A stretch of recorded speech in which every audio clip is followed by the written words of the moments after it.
नमस्कार दोस्तों, स्वागत है आपका हमारे YouTube channel target civil services में। दोस्तों आज है 11 जुलाई और मध्य प्रदेश के डेली करंट अफेयर में आज हम पढ़ेंगे 11 जुलाई की करंट अफेयर। तो लेक्चर ध्यान से देखिएगा। और देखिए दोस्तों, सबसे पहले हम डेज का रिवीजन कर ले तो 1 जुलाई को राष्ट्रीय चिकित्सक दिवस मनाते हैं और सीए दिवस भी मनाते हैं। राष्ट्रीय सीए दिवस भी कब मनाते हैं? 1 जुलाई को। और राष्ट्रीय जीएसटी दिवस भी कब मनाया जाता है? 1 जुलाई को। 4 जुलाई को यूएसए का स्वतंत्रता दिवस, 6 जुलाई को विश्व जूनोसिस डे मनाया जाता है। और दोस्तों देखिए, आज है 11 जुलाई और 11 जुलाई को मनाया जाता है विश्व जनसंख्या दिवस। देखिए 11 जुलाई 1987 को ग्लोबल जनसंख्या 5 अरब हो गई थी और संयुक्त राष्ट्र संघ ने बढ़ती जनसंख्या पर चिंता प्रकट की। इसके बाद 11 जुलाई 1989 को संयुक्त राष्ट्र में बढ़ती जनसंख्या को काबू करने और परिवार नियोजन को लेकर लोगों में जागरूकता यानी अवेयरनेस लाने के लिए एक कार्यक्रम का आयोजन किया गया। इसके साथ ही पहली बार वर्ल्ड पॉपुलेशन डे मनाया गया था और इस मूल तिथि को संयुक्त राष्ट्र महासभा के द्वारा विश्व जनसंख्या दिवस के रूप में निर्धारित करने का निर्णय भी लिया गया था। दिसंबर 1990 में इसे आधिकारिक बना दिया गया। विश्व जनसंख्या दिवस 2020 क्या है दोस्तों? 8 बिलियन की दुनिया, सभी के लिए एक लचीले भविष्य की ओर अवसरों का दोहन और सभी के लिए अधिकार और विकल्प सुनिश्चित करना। ठीक है दोस्तों, तो याद रखिएगा विश्व जनसंख्या दिवस कब से मनाना स्टार्ट हुआ था? 11 जुलाई 1989 से। दोस्तों सबसे पहले हमने जो कल करंट अफेयर पढ़ा था उसका रिवीजन कर लेते हैं, उसके बाद स्टार्ट करेंगे हम आज की करंट अफेयर।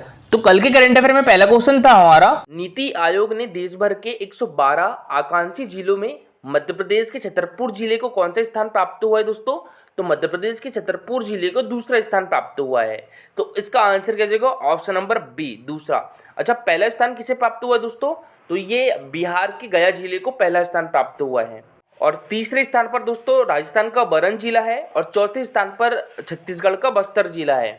सबसे पहले बात करें दोस्तों हम आकांक्षी जिला कार्यक्रम है क्या? तो देखिए, आकांक्षी जिला कार्यक्रम भारत सरकार की एक पहल है जिसे नीति आयोग ने विभिन्न हितधारकों की मदद से महत्वाकांक्षी जिलों में लोगों के जीवन स्तर में सुधार के लिए लागू किया है।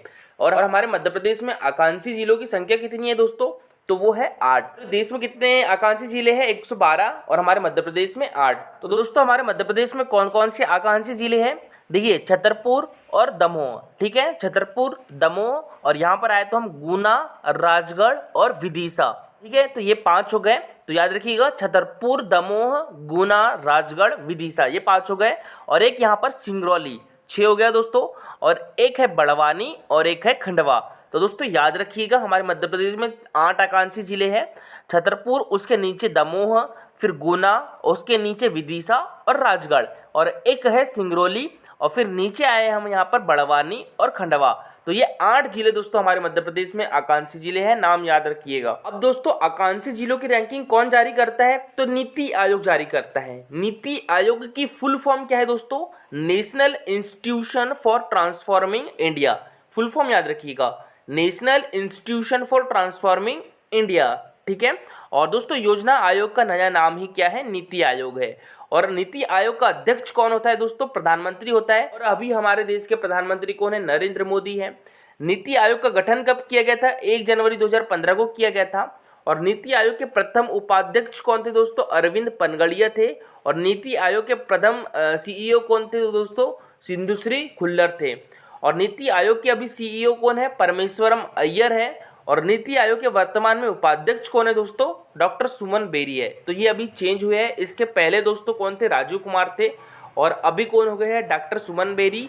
और नीति आयोग के सीईओ भी अभी नए नियुक्त किए गए हैं। इसके पहले अमिताभ कांत थे, तो अभी चेंज होकर परमेश्वरम अय्यर हुए हैं। ठीक है, नीति आयोग की full form national institution for transforming India होती है। और ये इंपॉर्टेंट पॉइंट है, नीति आयोग के उपाध्यक्ष की नियुक्ति कौन करता है? ये प्रधानमंत्री जी के द्वारा की जाती है।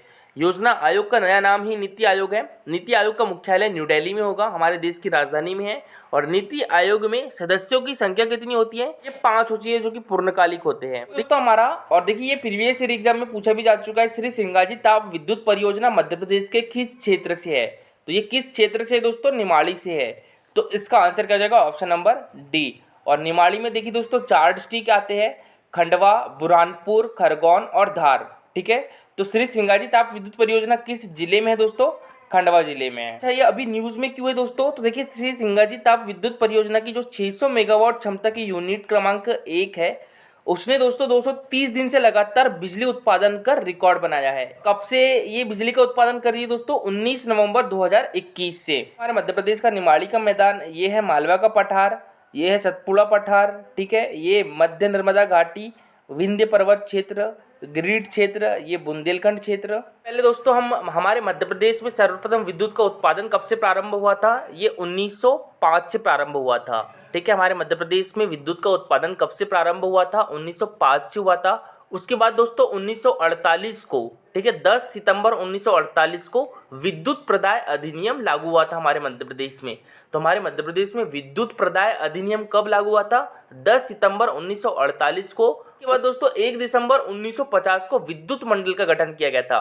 तो हमारे मध्य प्रदेश में विद्युत मंडल का गठन कब किया गया था दोस्तों? 1 दिसंबर 1950 को। और विद्युत मंडल का मुख्यालय कहाँ है दोस्तों हमारे मध्य प्रदेश में? तो ये जबलपुर डिस्ट्रिक्ट में है। इसके बाद दोस्तों हमारे मध्य प्रदेश में मध्य प्रदेश का पहला तापीय विद्युत केंद्र कहाँ पर है? ये नेपानगर में है। और नेपानगर किस डिस्ट्रिक्ट में आता है? बुरहानपुर डिस्ट्रिक्ट में आता है। तो वहां पर कौन सा ताप विद्युत केंद्र है दोस्तों? चांदनी ताप विद्युत केंद्र। चांदनी ताप विद्युत केंद्र की स्थापना कब की गई थी? ये 1953 में की गई थी। ठीक है, और ये मध्य प्रदेश का पहला विद्युत तापीय केंद्र है। याद रखिएगा, मध्य प्रदेश का पहला विद्युत तापीय केंद्र कौन सा है? चांदनी ताप विद्युत केंद्र। इसकी स्थापना 1953 में की गई थी और ये नेपानगर में है। नेपानगर बुरहानपुर डिस्ट्रिक्ट में आता है। इसके बाद दोस्तों 1960 में राज्य ग्रामीण विद्युतीकरण निगम की स्थापना की गई थी। ठीक है, तो राज्य ग्रामीण विद्युतीकरण निगम की स्थापना कब की गई थी? यह 1960 में की गई थी। और इसका मुख्यालय कहाँ पर है? ये भोपाल डिस्ट्रिक्ट में है। और दोस्तों मध्य प्रदेश का पहला जल विद्युत केंद्र का नाम क्या है? गांधी सागर विद्युत केंद्र है। ये किस डिस्ट्रिक्ट में है दोस्तों? मंदसौर डिस्ट्रिक्ट में है। ठीक है, और किस नदी पर है? तो चंबल नदी पर है। और गांधी सागर विद्युत केंद्र की स्थापना कब की गई थी? ये 1960 में ही की गई थी। 1960-61 में की गई थी। तो ये भी याद रखिएगा। दोस्तों हमारे मध्य प्रदेश में विद्युत वितरण कंपनियों की संख्या कितनी है? 3 है। ठीक है, जिसमें जो पूर्व क्षेत्र विद्युत वितरण कंपनी है उसका मुख्यालय जबलपुर डिस्ट्रिक्ट में है। और जो मध्य क्षेत्र विद्युत वितरण कंपनी है इसका मुख्यालय कहाँ पर है दोस्तों? तो ये भोपाल डिस्ट्रिक्ट में है। और इसके बाद पश्चिम क्षेत्र विद्युत वितरण कंपनी का मुख्यालय कहाँ पर है? तो ये इंदौर डिस्ट्रिक्ट में है। और देखिए दोस्तों, अभी एमपीपीएससी एई में एक क्वेश्चन पूछा गया था, जो सतपुड़ा ताप विद्युत केंद्र है वो कहाँ पर है? तो वो बैतूल डिस्ट्रिक्ट के सारनी में है। ठीक है, यहाँ पाताखेड़ा दिया है। बैतूल डिस्ट्रिक्ट के सारनी और पाताखेड़ा दोनों क्षेत्र में आता है। नेक्स्ट क्वेश्चन दोस्तों हमारा, देश का पहला लाइट एक्सप्लोरेटोरियम यानी प्रकाश विज्ञान संग्रहालय कहाँ शुरू किया गया है दोस्तों? तो ये RR कैट इंदौर में शुरू किया गया है। तो इसका आंसर क्या जाएगा? Option number A. ठीक है, RR कैट इंदौर। इसके फुल फॉर्म क्या होती है दोस्तों? RR कैट की Raja Ramanna centre for advance technology, यानी राजा रमन्ना प्रगत प्रौद्योगिकी केंद्र। तो एशिया का प्रथम एवं विश्व का तीसरा लेजर अनुसंधान केंद्र भी कौन सा है? तो ये RR कैट है।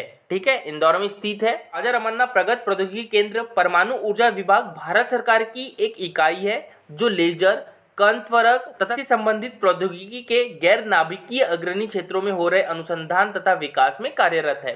और दोस्तों इसकी स्थापना की बात करें, भारत के तत्कालीन राष्ट्रपति ज्ञानी जैलसिया ने 19 फरवरी 1984 को इस केंद्र की आधारशिला रखी थी। और प्रयोगशाला तथा घरों का निर्माण कब स्टार्ट हुआ था? ये 1984 में स्टार्ट हुआ था। चल दोस्तों, अब स्टार्ट करते हैं आज की करंट अफेयर। तो आज की करंट अफेयर में पहला क्वेश्चन है हमारा, थाईलैंड के बैंकॉक में world mix martial arts council द्वारा आयोजित world meet and international award 2022 समारोह में किस शहर के शहीद आलम सम्मानित हो गए दोस्तों? तो ये इंदौर शहर के शहीद आलम सम्मानित हो गए। तो इसका आंसर हो जाएगा ऑप्शन नंबर ए। देखिए दोस्तों, पिछले 36 वर्षों से आत्मरक्षा का प्रशिक्षण बालिका व महिलाओं को प्रदान करने पर इंदौर के ट्रेनर शहीद आलम को 16 अंतर्राष्ट्रीय अवार्ड से सम्मानित किया जा चुका है। और इसी कड़ी में उन्हें एक अन्य सम्मान सितंबर माह में थाईलैंड में मिलने जा रहा है। World mix martial arts council द्वारा आयोजित वर्ल्ड मीट एवं इंटरनेशनल अवार्ड 2022 समारोह थाईलैंड के बैंकॉक में होगा, जहां शहीद आलम सम्मानित हो गए। नेक्स्ट क्वेश्चन दोस्तों हमारा, प्रधानमंत्री आवास योजना क्रियान्वयन में मध्य प्रदेश को देश में कौन सा स्थान प्राप्त हुआ है? तो मध्य प्रदेश को प्रथम स्थान प्राप्त हुआ है। तो इसका आंसर हो जाएगा दोस्तों ऑप्शन नंबर ए। ठीक है, प्रथम स्थान। प्रधानमंत्री आवास योजना शहरी के क्रियान्वयन में मध्य प्रदेश को देश में प्रथम स्थान मिला है। केंद्र की जूरी ने यह निर्णय लिया है और दिल्ली में आयोजित समारोह में केंद्रीय शहरी एवं विकास राज्य मंत्री कौशल किशोर ने मध्य प्रदेश के एडिशनल कमिश्नर सत्येंद्र सिंह को अवार्ड दिया है। नगरीय प्रशासन मंत्री भूपेंद्र सिंह ने बताया है कि राज्य सरकार ने इस योजना पर बारीकी से अमल किया है। हाल ही में किस जिले की पावर लिफ्टर बहनें प्रिया कल्याणे और रिया कल्याणे ने राष्ट्रीय प्रतियोगिता में शानदार प्रदर्शन करते हुए स्वर्ण पदक और रजत पदक जीते दोस्तों। तो प्रिया कल्याणे के द्वारा स्वर्ण पदक जीता गया है और जो रिया कल्याणी है इनके द्वारा रजत पदक जीता गया है। ये किस डिस्ट्रिक्ट से दोस्तों? हमारे मध्य प्रदेश के भोपाल डिस्ट्रिक्ट से। तो इसका आंसर हो जाएगा ऑप्शन नंबर बी। तो देखिए, भोपाल की उभरती हुई पावर लिफ्टर बहनें प्रिया कल्याणी और रिया कल्याणी ने राष्ट्रीय प्रतियोगिता में शानदार प्रदर्शन करते हुए स्वर्ण व रजत पदक जीते हैं। हैदराबाद में आयोजित इस चैंपियनशिप में प्रिया कल्याणी ने सब जूनियर वर्ग में 64 किलोग्राम भार वर्ग में स्वर्ण पदक जीता है। वहीं छोटी बहन रिया कल्याणी ने सब जूनियर 56 किलोग्राम भार वर्ग में रजत पदक जीता है। दोस्तों, कल का हमारा क्वेश्चन था 600 मेगावाट क्षमता की सौर तरंग परियोजना यानी solar floating project Madhya Pradesh के किस क्षेत्र में प्रस्तावित है? तो ये ओमकारेश्वर में प्रस्तावित है। तो इसका आंसर क्या हो जाएगा? Option number B. और दोस्तों, ओमकारेश्वर किस डिस्ट्रिक्ट में आता है? तो खंडवा डिस्ट्रिक्ट में आता है। और ओमकारेश्वर को दोस्तों मंदाता के नाम से भी पहले जाना जाता था। ये क्वेश्चन एमपीपीएससी 2021 में पूछा गया था। दोस्तों, आज के लिए आपका क्वेश्चन है, ये एमपीपीएससी 2021 में पूछा गया था। संयुक्त राष्ट्र के द्वारा वर्ष 2023 को घोषित किया गया है मोटे अनाज का अंतर्राष्ट्रीय वर्ष, गेहूं का अंतर्राष्ट्रीय वर्ष, चावल का अंतर्राष्ट्रीय वर्ष या तिलहन का अंतर्राष्ट्रीय वर्ष। ठीक है, तो इसका आंसर पूरा डिटेल में दीजिएगा। देखिए दोस्तों, ये है हमारा Telegram channel target civil services. तो इस पर डेली 20 क्वेश्चन का क्विज होता है और जो कल क्विज होता है दोस्तों वो 50 प्रश्नों का क्विज हुआ था। ठीक है, हर संडे आपका 50 प्रश्न का क्विज होगा। ज्यादा लोग पार्टिसिपेट करिएगा। और दोस्तों, लेक्चर अच्छा लगा हो तो लाइक और शेयर जरूर करिएगा। अगर आप इस चैनल पर नए हो तो सब्सक्राइब भी कर लीजिए। Thank you for watching this video.